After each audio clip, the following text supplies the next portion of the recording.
Kashmir issue ঘিরে ভারত ও পাকিস্তানের মধ্যে ইতিপূর্বে দুইবার রক্তক্ষয়ী যুদ্ধ হয়েছে। আজ দুদেশই পরমাণু অস্ত্রে সজ্জিত, যেন একে অপরের দিকে তলোয়ার উঁচিয়ে দাঁড়িয়ে থাকা আগ্নেয়গিরি।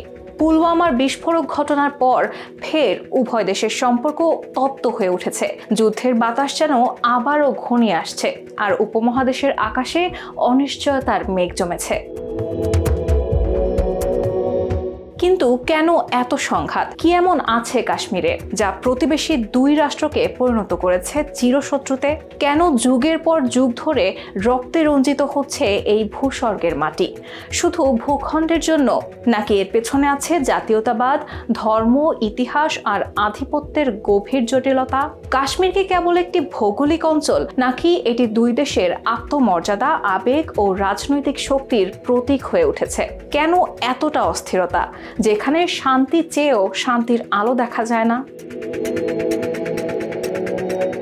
ইতিহাসে ফলাও করে লেখা আছে, ভারত পাকিস্তান মোট 4 বার যুদ্ধে জড়ালেও কাশ্মীর ইস্যুতেই হয়েছে 3 বার। দুই দেশের মধ্যে প্রথম যুদ্ধ সংঘটিত হয় 1947 সালে। একই সাথে স্বাধীনতা লাভের কয়েক সপ্তাহ পরেই পাকিস্তানের আশঙ্কা ছিল কাশ্মীর ও জম্মুর মহারাজা ভারতের সাথে যোগ দেবে, কারণ দেশ ভাগের পর প্রতিটি রাজ্যকে সেই সিদ্ধান্তের স্বাধীনতা দেওয়া হয়েছিল। হিন্দু মহারাজা হরি সিং দ্বারা শাসিত হওয়ায় ভারতের সাথে সংযুক্ত হওয়ার প্রবল সম্ভাবনা ছিল রাজ্যটির।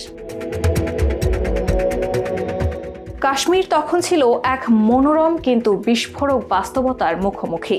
রাজ্যের শাসক ছিলেন হিন্দু, যিনি চেয়েছিলেন হয়তো স্বাধীনতার স্বাদ নিতে, নতুবা ভারতের সঙ্গে ধীরে সুস্থে পথ চলা শুরু করতে। অন্যদিকে জম্মু ও কাশ্মীরের 75% জনসংখ্যাই ছিল মুসলিম।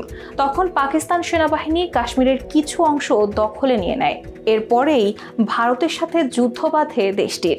ভারত ওই রাজ্যের প্রায় 2/3 লাভ করে নেয়, যার মধ্যে ছিল জম্মু, কাশ্মীর ও লাদাখ। অন্যদিকে রাজ্যের 1/3 নিয়ন্ত্রণ পায় পাকিস্তান, দখলে নেয় আজাদ কাশ্মীর ও গিলগিট বালতিস্তানের।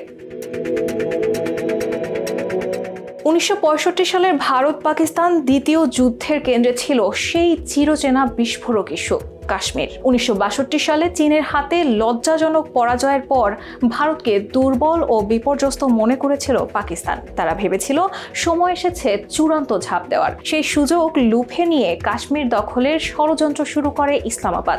পরিকল্পনা ছিল গোপন সৈন্য পাঠিয়ে উপত্যকায় অস্থিরতা সৃষ্টি করা। বাস্তবে সেটাই করে তারা। পাক সেনারা গোপনে কাশ্মীরে অনুপ্রবেশ করে, কিন্তু পাকিস্তানের সেই হিসাব মিলল না।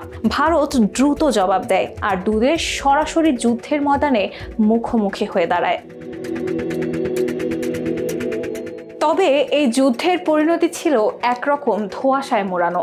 কারো পরিপূর্ণ জয় হয়নি, বরং জাতিসংঘের হস্তক্ষেপে যুদ্ধবিরতিতে গিয়ে ঠেকে দুপক্ষই। ফলাফল ছিল কার্যত অমীমাংসিত।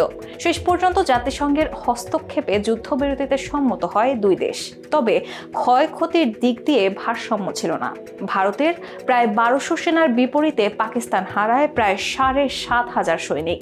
ধ্বংস হয় দুই পক্ষের প্রায় 150টি যুদ্ধ বিমান। ভারতের লাদাখে অবস্থিত কার্গিল জেলা আবার উঠে আসে শিরোনামে 1999 সালে। তবে এর বীজ রোপণ হয়েছিল 1947 সালেই।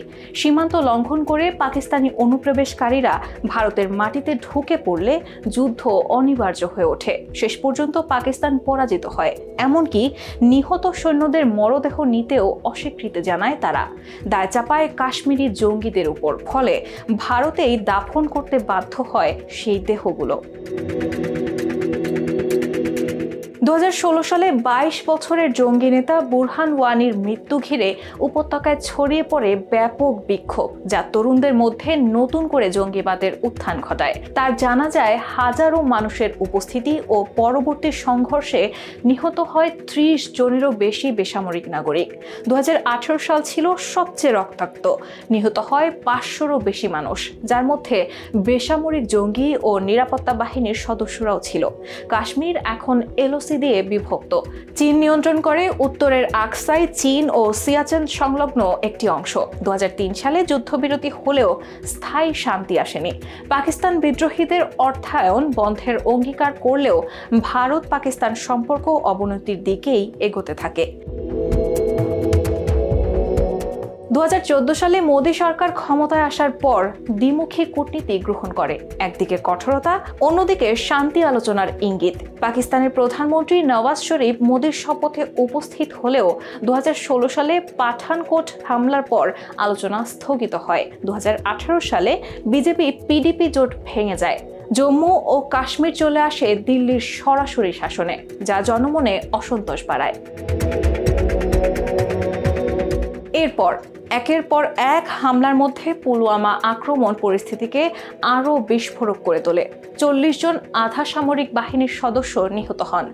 ভারত পাকিস্তান সম্পর্ক ফের যুদ্ধের দ্বারপ্রান্তে পৌঁছে যায়। ইমরান খান বলেন, ভারত আক্রমণ করলে জবাব দেবে পাকিস্তান। ভারত চায় পাকিস্তানকে আন্তর্জাতিক মহলে এক ঘরে করে দিতে। পুলওয়ামার পর দুই দেশের মধ্যে যেটুকু সম্পর্ক উন্নয়নের আশা ছিল তা কার্যত শেষ হয়ে যায় পহেলগামের এই হামলা দিয়ে।